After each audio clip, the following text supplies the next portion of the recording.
seesaw battle. The Bears leading by 6, but the Raiders have it inside the Bear 25. 1st and 10, Stabler to throw, looking to the end zone. Tim Brown has it.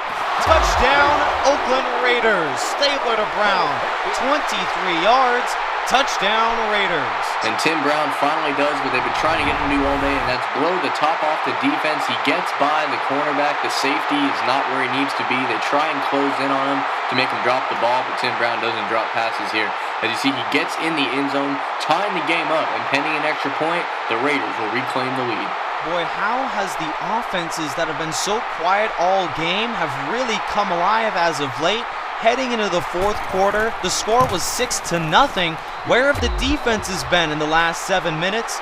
The Raiders lead it by a point, 16-15 with 1:04 to play. Catch number 6 for Brown gives the Raiders a 1-point game, and this one is huge, partner. Touchdown, Raiders. Yeah, great play by Ken Stabler and Tim Brown getting in the end zone.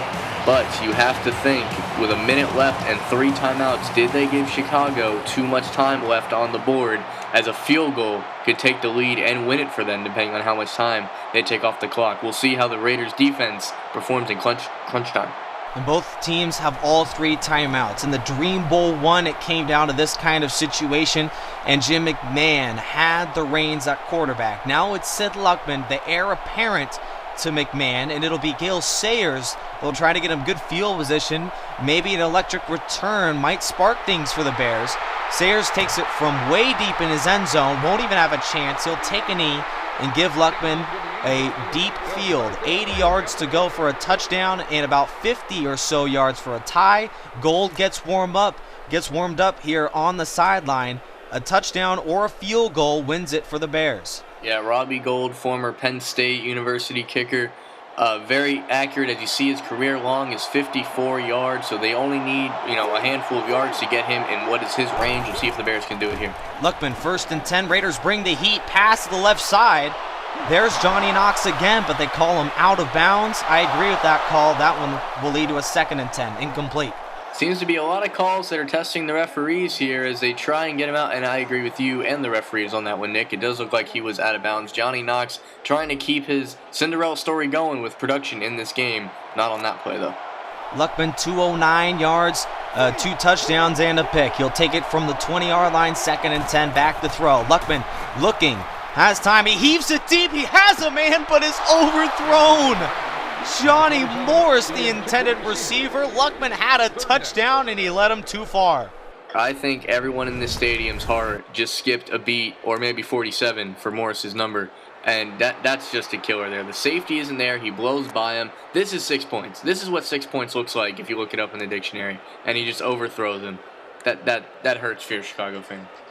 Morris, when it comes down, he did not make the mistake. Luckman has had such a terrific game, over 70% completions, overthrows him there, and it's a 3rd and 10, crowd on its feet. Luckman to throw, has time, over the middle. Emory Moorhead, did he get the first down here? They'll have to go to the chain gang. Very crucial 3rd down and 10 completion, and the chains for the first. He needed the 30 for a first down, and they give it to him. Move those chains, and the Bears make it a 1st and 10. Luckman at the biggest moment on a 3rd down, complete to Moorhead. Yeah, great play there by Moorhead. Not only making the catch, but making the little extra effort. By the time he caught the ball, he needed about a yard or 2 more. You see, he catches it, and he's able to poke his head. He gets that first down. That's a great effort play there by Moorhead. And Matt Millen, he was there for the tackle, but just a little bit too short. The Raiders burn a timeout, but it's a 1st and 10 from the 31-yard line, right hash. Luckman back to throw, has time, looking, a clean pocket, fires it long. He has a man, but it's in quadruple coverage. That one incomplete. Harlan Hill, lucky that ball falls to the turf. Incomplete, 2nd and 10. Yeah, you want to talk about blanketed in silver and black. This looked like a game of jackpot, and still nobody came up with the ball. How that was not intercepted, to me, would only be because of all the guys that were there all going for it at once. I think if you back off a little bit and make it one-on-one, that gets picked off. Not the safest throw there for Luckman. Luckman, he has a chance to be the hero for the Bears. 2nd and 10 from their own 31-yard line. About 30 or so yards ish, if you could say, from Gould's career long. 2nd and 10, fires it right, but that one nearly intercepted. With 37 seconds, the clock stops, incomplete pass, and Luckman on a 3rd and 10 now has to make a play in order to win this game. That's the danger that you run when you throw passes out into the flats. As I said earlier in the game, you leave a lot of room underneath for somebody to come under and pick it or at least swat it down. If that ball was intercepted, that would have been 6 points the other way. You really roll the dice when you throw into the flat. 3rd down and 10, might be time to roll the dice deep here. Ball on the right hash, 31-yard line. Luckman takes the snap. Back to throw. Raiders bring the heat. He has a man going deep, and Johnny Knox with the grab. And he's inside the 20 to the 17. And the Bears burn a timeout, perhaps the biggest play of the game. That one leads to a red zone attempt upcoming. Johnny Knox with the biggest play of his career. And Johnny Knox, his Super Bowl heroism is continuing there. Look at that, 5 catches, 197 yards, filling in for the injured Willie Gault. And now they're in the red zone here, 30 seconds to go. Let's see if they just run this clock out to kick the field goal. That would give them the championship. Peyton for 5 yards, and Johnny Knox with his Hall of Fame type of day here. 117 yards on 5 catches. Johnny Knox has been the key for the Bears, and now they set up with terrific field position, ball on the 12-yard line. What's the situation now here, Phil? Because you don't want to burn out all the time. We'll go to the second half summary real quick, though. Here's Marcus Allen. It was a 6-0 score. He led to a fumble that led to a Luckman to Morris 11-yard touchdown connection that gave the Bears the lead. But then the Raiders fired right back, and it was Tim Brown for 23 yards and the touchdown. Currently, it is still a 1-point lead for the Raiders, but now the situation here is you don't want to burn all the time with one timeout, but you don't want to leave time for the Raiders to have any sort of play. Here's Peyton. Looks like a first down. Tatum with the hit. No, they call it 3rd and inches, and the Bears let the clock rolling. Yeah, there's a lot of things that are going into how this game is folding out. You go back to the first half where the Raiders had 2 good field position drives that had to end in field goals. You'd have to think if either of those ended in a touchdown, this is a different game. But with only a couple of ticks left, it looks like they might run one more play and kick that game-winning field goal. And the Bears don't want to let the clock all the way down, so they call a timeout with 5 seconds remaining. Walter Payton good to the 7-yard line, and if Gould can't cash in on the field goal, this one would be just a heartbreaker here for the Bears. I mean, you would believe so. Yeah, Robbie Gould, as I said, former Penn State kicker, very reliable. His career goal is 54, but this is nowhere near what he needs it to be here. And now we have a challenge on the field. I'm not sure what this is about. We have a booth review, challenge number 3 in the last 2 minutes. And it looks actually like they're going to challenge the first down spot, as a matter of fact. They called him to the 7-yard line, but looking at that replay, not the best angle, it looked like he perhaps might have gotten the first down. Here's the call. After reviewing the play, the ruling on the field is overturned. And they're going to give him the first down. I think that's a good call there. It does look like he got it. And they put time back on the clock, which is interesting. Yeah, they call it back to 24 seconds. Without any timeouts, the Bears need to play this very conservative here. Here's Walter Payton down to the 3. And with 18 seconds, they go to no huddle. Well, you don't want to burn all the timeout. You only need a field goal for the win. 2nd and goal, they spike the ball with 12 seconds. And that was a good call. Now it's Robbie Gould for the field goal, you believe. Yeah, that challenge actually kind of put the Bears in a bad spot there, putting time back on the clock after they already used their first timeout. But here we go, setting up for the field goal. Here's Robbie Gould with a chance to give the Bears the presumable game. And for the Raiders, things have really slipped away. But here's Gould. It's McMahon for the snap. Ball down. Kick is up, and that kick is good.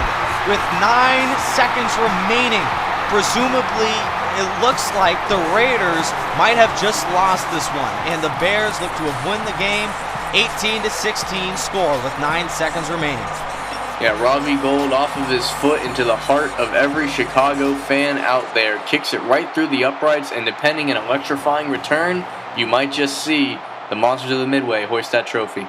Raiders trailing by 2, but they do have some time left. Barring a disaster on the return, they'll have one offensive play from the 35-yard line. We'll see what kind of a kick they do here, perhaps a squib. And Gould does indeed squib the ball. It's kicked up by the Zach Miller of the Raiders. They do indeed get it out to the 37, so some good field position. But one play and one Hail Mary, the season comes down to this. Well, you have two options here. You can either go for the Hail Mary now or try one more quick pass. We'll see what happens.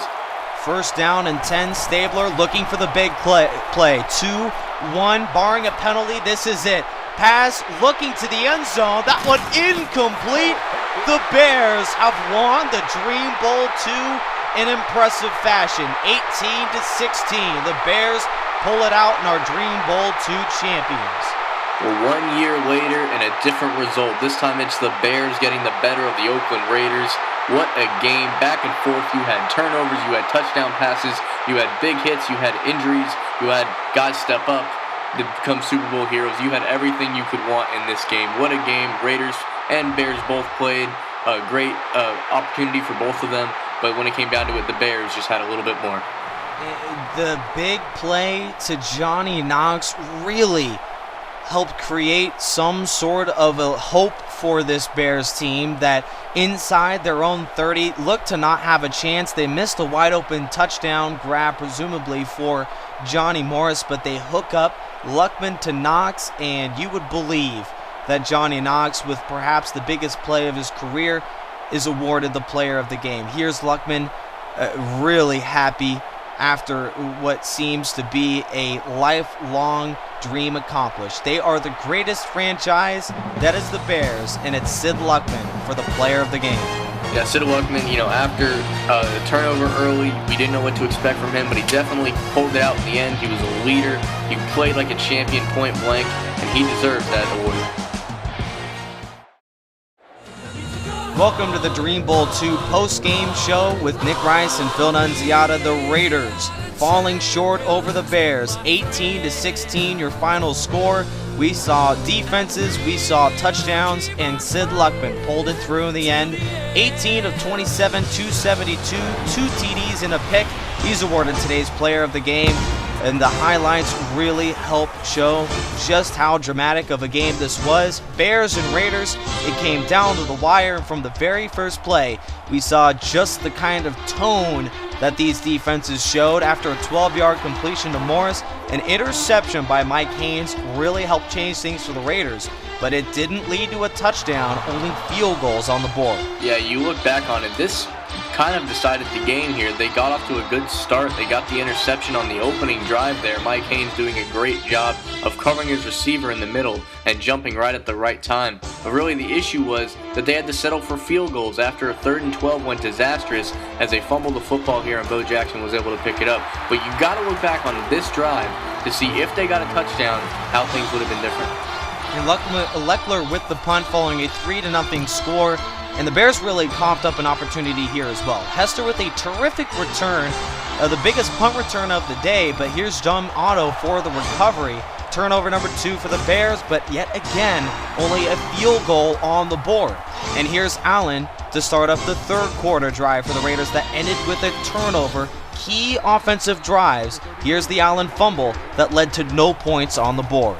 Well, after the Bears having 2 turnovers in the same amount of possessions, it looked like the Raiders had a lot going for them, but this fumble is what really helped turn it around as the Bears start getting some points on the board of their own.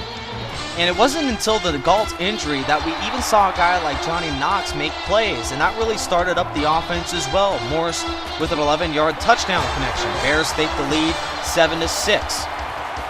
Yeah, that Willie Galt injury did seem to be significant, but we thought it would be a detriment to Chicago, and it turned out to be a blessing in disguise here as Johnny Knox really stepped up. But there was multiple injuries in this game that really shaped how this went down. Another interesting play call was towards the red zone. The Raiders always seem to go underneath. Cliff Branch never had the big play that we would expect in this game. Pass for 5 yards, they kick a field goal, only a 9-7 effort.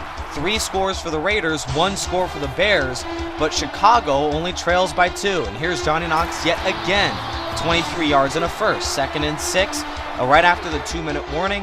41-yard pass completion and a beautiful pass catch, that one for a touchdown. Yeah, Sid Luckman, using Johnny Knox as a security blanket, but then, of course, spreading the ball around as you see Hill getting in the end zone. Morris, of course, got his. in there, and you talk about Moorhead, the tight end that replaced the injured Mike Ditka. They had a lot of players make plays for them, and they definitely had to spread the ball around. Sparked, of course, by Johnny Knox. Raiders tried to spark an offensive drive of their own. And 3rd down and 3, Tim Brown would get the first. The last 41 yards of this drive would go to Tim Brown. This one looked to be the nail in the heart of the Chicago Bears defense. 23 yards to Tim Brown and a touchdown for the Raiders. A 1-point lead, but too much time on that clock, and that really was the difference. Exactly. That's a textbook drive right there. The only thing wrong is they did it too quickly. With 1 minute and 4 left and three timeouts left, it definitely gave Chicago the opportunity. They didn't slam the door. Matter of fact, they left it open just long enough for Chicago to creep back in. But you never thought that the Raiders had no chance. This one was a heartfelt series for the Bears.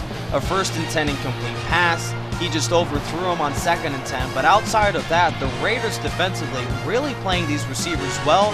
But the Bears found that extra inch, as we saw on 3rd and 10, just enough for the 1st down. Yeah, as you see, he's continuing to spread the ball around here, and as in the waning minutes, they finally looked to go deep. They had a few moments there where it was scary. It looked like the Raiders might pick off that pass in the flats here, and then you go deep, and to steal your line, Nick, Johnny on the spot like he was there all day, putting them in the red zone, which would eventually win them the game. And we see in hindsight now that the Raiders really made a terrible call, as we don't have a replay here, but Jack Tatum was one-on-one, the safety, against Johnny Knox. They ran an all-out blitz, the Raiders did, and that left the door open for Robbie Gould kicking a field goal. This one to take the lead, giving the Raiders only 9 seconds left. The Bears executed the 2-minute drill to perfection. Meanwhile, the Raiders left too much time on the clock. And what do they have? 1 play left, a heave to the end zone, and Stabler, no matter how long your arm is, you have to have help from the receiver's spot. But he did not get it all game long. Tim Brown with the drop, and the Bears are world champions. Yeah, as you said, they performed to they played like champions when needed, simply put, and now they get to celebrate like champions. And the Bears earned this one throughout the whole year. They've had injuries, as you said, with Mike Ditka, Willie Gault, and other people, just from this game. Overall, they overcame adversity, which is what you need to be champions. Bears win it in the end, 16-18, your final score. Chicago, along with Sid Luckman, your MVP, victorious in today's game. Here's Robbie Gould with a chance to give the Bears the presumable game. And for the Raiders, things have really slipped away. But here's Gould. It's McMahon for the snap. Ball down. Kick is up, and that kick is good. With 9 seconds remaining, it looks like the Raiders might have just lost this one.